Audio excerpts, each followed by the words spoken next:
Hi everyone, welcome to our YouTube channel Commerce Teacher. Last క్లాస్లో మనం accounting యొక్క introduction తెలుసుకున్నాం అండ్ అకౌంటింగ్ అంటే తెలుసుకున్నాం. తర్వాత బుక్ కీపింగ్కి అకౌంటింగ్కి ఉన్న రిలేషన్షిప్ తెలుసుకున్నాం. తర్వాత అకౌంటింగ్ ప్రాసెస్ గురించి మనం తెలుసుకున్నాం. అయితే ఈ క్లాస్లో మనం అకౌంటింగ్ యొక్క బ్రాంచెస్ గురించి తెలుసుకుందాం. అకౌంటింగ్కి కొన్ని బ్రాంచెస్ ఉన్నాయి. అయితే బ్రాంచెస్ ఎందుకు ఉన్నాయి అంటే అకౌంటింగ్ అనేది ఒక వ్యాస్ట్ అండ్ ఒక పెద్ద సబ్జెక్ట్. సో దాన్ని సిస్టమేటికల్గా చదవడం కోసం, స్టడీ చేయడం కోసం దాన్ని బ్రాంచెస్గా డివైడ్ చేశారు. సో ఇక్కడ డెఫినేషన్ ఉంది, మీరు చూడండి.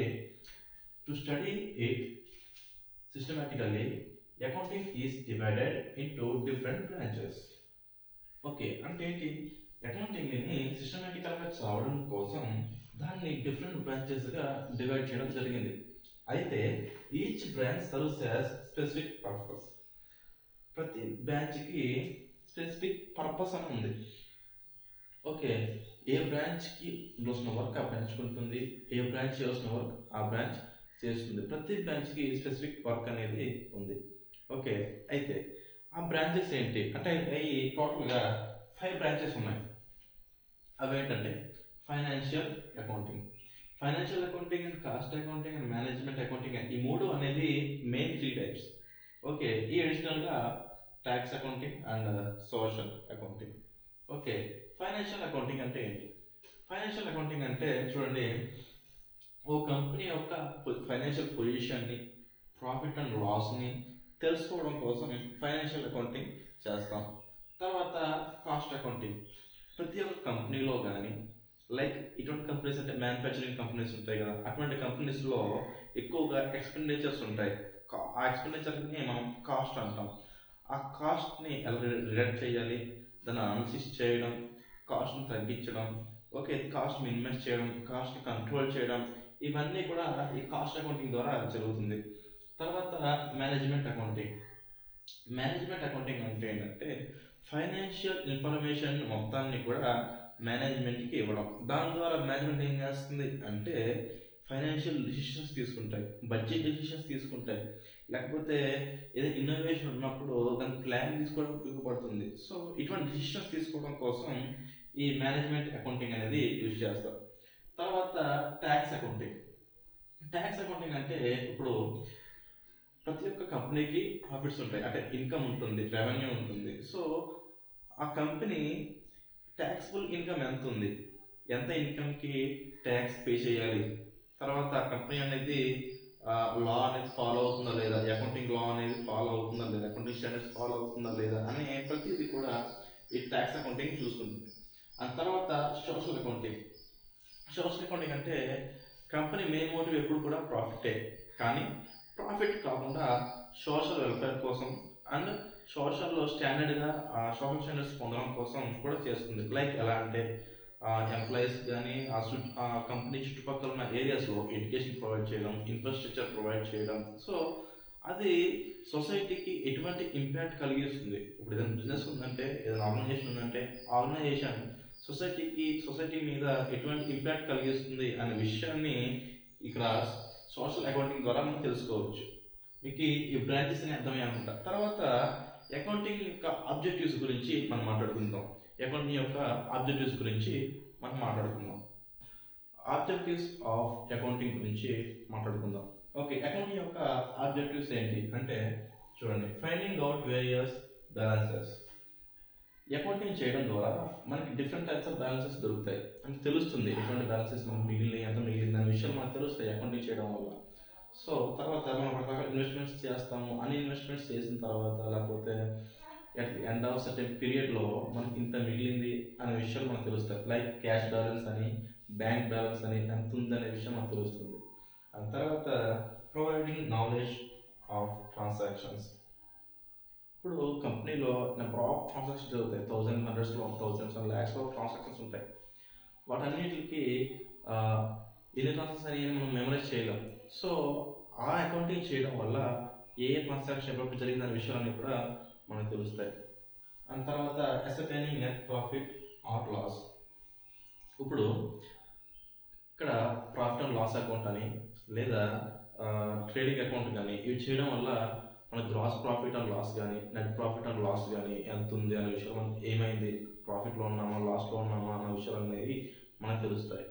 అండ్ తర్వాత డిస్ప్లేయింగ్ ఫైనాన్షియల్ పొజిషన్ అంటే మనం బ్యాలెన్స్ షీట్ చేస్తాం కదా, బ్యాలెన్స్ షీట్ చేసినప్పుడు మన కంపెనీ యొక్క పొజిషన్ అనేది మనకు తెలుస్తుంది. ఎలా అంటే లాస్ట్ ఇయర్ బ్యాలెన్స్ షీట్కి ఇయర్ బ్యాలెన్స్ షీట్కి మనం కంపేర్ చేసుకుంటాం.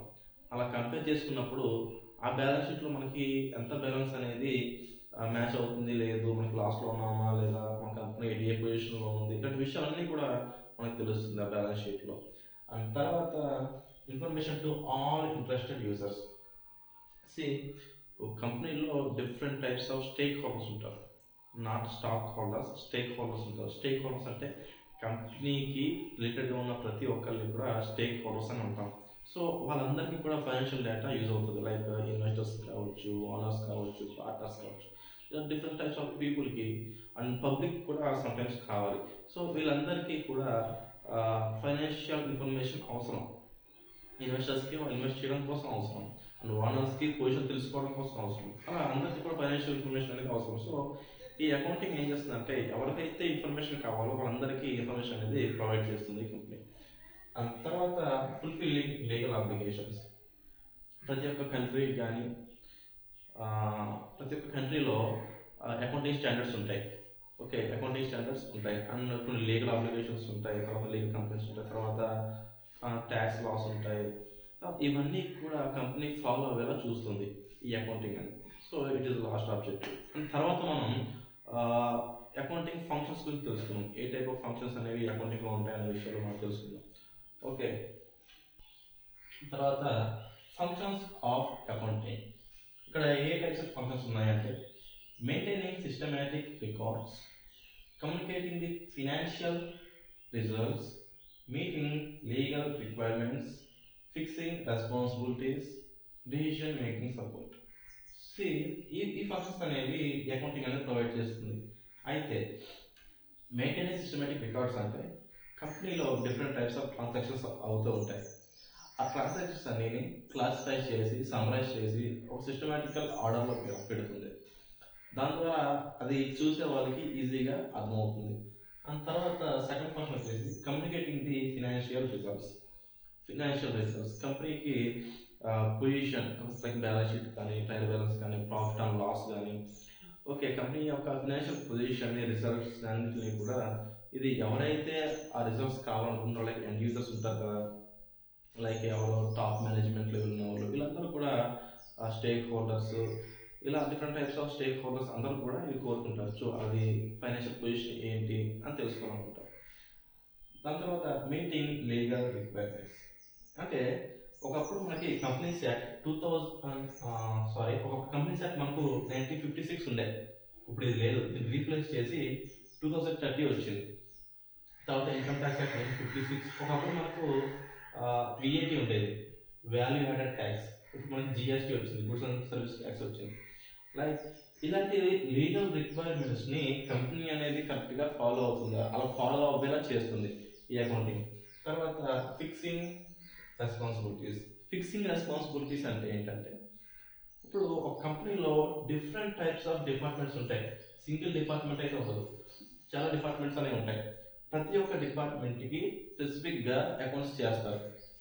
ఒక్క డిపార్ట్మెంట్లో కాస్ట్ ఎలా ఉంది, ఎక్స్పెండిచర్ ఎలా ఉంది, ఆ డిపార్ట్మెంట్ సంబంధించి రిజల్ట్స్ ఎలా ఉన్నాయి అని ప్రతి ఒక్క డిపార్ట్మెంట్కి కూడా అన్ని రకాల అకౌంట్స్ చేస్తారు డిపార్ట్మెంట్ వైజ్. ఆ తర్వాత లాస్ట్లో కంపెనీకి చేస్తారు. ఓకే, అలా డిపార్ట్మెంట్స్ చేసినప్పుడు ప్రతి ఒక్క డిపార్ట్మెంట్కి ఒక హెడ్ ఉంటాడు, లైక్ మేనేజర్ కావచ్చు, టీమ్ లీడ్ హెడ్ కావచ్చు, ఇలా హెడ్స్ ఉంటారు, మేనేజర్స్ ఉంటారు. ఓకే, వీళ్ళకి రెస్పాన్సిబిలిటీ చెప్తుంది, అన్ని డిపార్ట్మెంట్లో ఇలా అవుతుంది, సో నువ్వు నీ డిపార్ట్మెంట్ రెస్పాన్సిబిలిటీ తీసుకో అని చెప్పి డిఫరెంట్ టైప్స్ ఆఫ్ రెస్పాన్సిబిలిటీస్ అని చెప్తారు. ఓకే, ఫైనాన్షియల్ పొజిషన్ చెప్తారు. సో ఆ హెడ్ ఏం చేస్తారంటే నెక్స్ట్ టైం అది రిపీట్ కాకుండా ఇఫ్ ఇన్ కేసు లాస్లో ఉంటే నెక్స్ట్ టైం అది రిపీట్ కాకుండా చూసుకుంటాడు. తర్వాత డెసిషన్ మేకింగ్ ఎవరు చేస్తారు ఏదైతే కంపెనీలో, ఎప్పుడు కూడా టాప్ లెవెల్ మేనేజ్మెంటే డెసిషన్స్ తీసుకుంటారు కంపెనీ గురించి. క్యాపిటల్ గురించి కావచ్చు, ఇన్వెస్ట్మెంట్స్ గురించి కావచ్చు, లేకపోతే కొత్త ప్రోడక్ట్ లాంచింగ్ గురించి కావచ్చు, ఇవన్నీ డెసిషన్స్ కూడా ఎప్పుడు కూడా టాప్ లెవెల్ మేనేజ్మెంట్ తీసుకుంటుంది.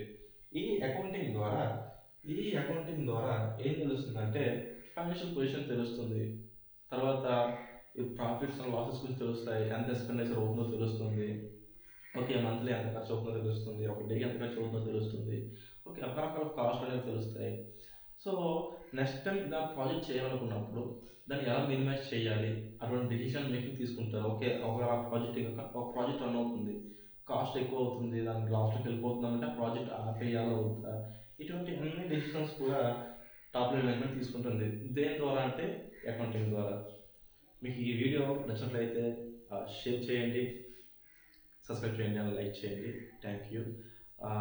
నెక్స్ట్ టైం అకౌంటింగ్లో ఇంకా డెప్త్కి వెళ్ళడానికి ట్రై చేద్దాం, ఇంకా ముందు క్లాసులకి వెళ్దాం. ఓకే, మనం 3 క్లాసులు అయిపోవచ్చినాయి, తర్వాత అకౌంటింగ్ క్లాసులో ఫుల్గా వెళ్ళిపోతాము. Thank you.